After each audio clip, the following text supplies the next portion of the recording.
আসসালামু আলাইকুম। আপনারা সবাই কেমন আছেন? আশা করি ভালো আছেন। হুমায়রা রান্নাঘরে আপনাদের সবাই স্বাগতম।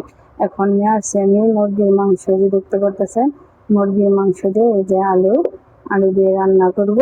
খেতে কিন্তু খুবই ভালো লাগে। আপনারা পুরো ভিডিও দেখতে থাকুন আমি কিভাবে রান্না করি। মুরগির মাংস রান্না করতে কী কী লাগে আমি আপনাদের বলে দিচ্ছি। এখানে নিয়েছি পেঁয়াজ কুচি, এখানে নিয়েছি রসুন কুচি, এলাচ, দারচিনি, তেজপাতা আর বাগারে দেবো জিরা। কী কী মশলা লাগে আমি আপনাদের বলে দিচ্ছি। এখানে নিয়েছি আমি আদা, এখানে নিয়েছি শুকনো মরিচের ফাঁকি, আর নিয়েছি এলাচ দারচিনি বাটা, এখানে নিয়েছি হলুদ, আর এখানে নিয়েছি ধনিয়া।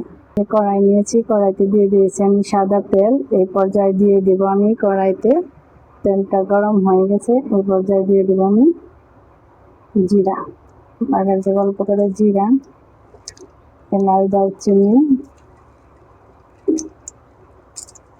আর দিয়ে দেবো রসুন,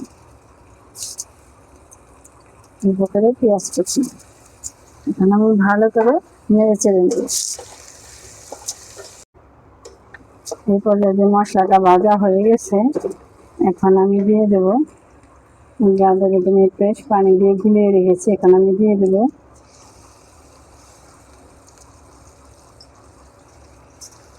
ভালো করে নেড়ে চেড়ে নেব।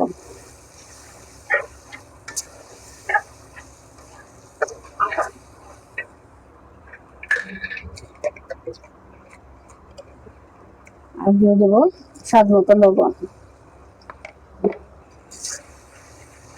এই দেখুন মশলাটা কষানো হয়ে গেছে, এই পর্যায়ে দিয়ে দেবো আমি মাংসগুলো।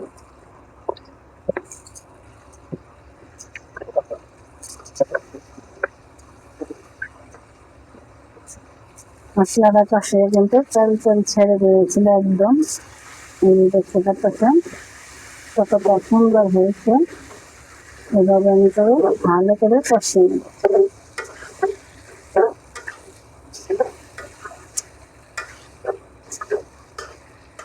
এই পর্যায়ে আমি ঢাকনা দিয়ে ভালো করে কষিয়ে দেখলাম। এই জায়গায় যে দেখতে পাচ্ছেন কি সুন্দর কষানো হয়ে গেছে, দেখতে কত সুন্দর লাগতেছে যে দেখুন। এইভাবে করে যদি রান্না করে খান খুবই ভালো লাগে খেতে, মুরগির মাংস আলু দিয়ে।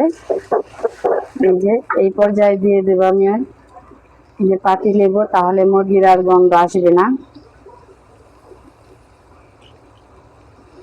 অল্প করে দিয়ে দিলাম লেবুর রস। লেবুর রস দিলে মাংসটা কিন্তু মুরগির যে একটা ফুলতে ফুলতে ভাব, ওটা আর গন্ধ আসবে না। আমার কষানো হয়ে গেছে, এই পর্যায়ে দিয়ে দেবো আমি অল্প করে পানি। অল্প করে পানি দিয়ে দেবো এখন আমি। যেহেতু মুরগির মাংসটা আমি ঝোল করবো না, একটু ঘন ঘন রাখবো, এই কারণে আমি অল্প করে পানি দেব। এই যে দেখতে পাচ্ছেন কতটা সুন্দর দেখাচ্ছি। এই পর্যায়ে আমি ঢাকনা দিয়ে ঢেকে দেবো। এই পর্যায়ে যে দেখেন মাংসটা হয়ে গেছে, মুরগির মাংসটা হয়ে গেছে। এই যে দেখতে পাচ্ছেন কতটা সুন্দর হয়েছে। এরকম করে রান্না করে খেয়ে দেখবেন, খুবই ভালো লাগে খেতে। এই সবগুলো এই যে আলু মাংস সিদ্ধ হয়ে গেছে, দেখেন কতটা সুন্দর লাগছে। এরকম করে রান্না করে খেয়ে দেখবেন, খুবই ভালো লাগে খেতে। এই পর্যায়ে আমি আপনাদের পরিবেশন করে দেখাচ্ছি কেমন হয়েছে। এই যে দেখতে পাচ্ছেন রান্নাটা হয়ে গেছে, কতটা সুন্দর লাগছে। মুরগি আলু দিয়ে রান্না, এরকম করে রান্না করে খেয়ে দেখবেন, খুবই ভালো লাগে খেতে। আর এরকম রান্না পেতে আমাকে লাইক শেয়ার কমেন্ট করতে ভুলবেন না। বেশি বেশি লাইক শেয়ার করুন। আর ভালো থাকুন, সুস্থ থাকুন।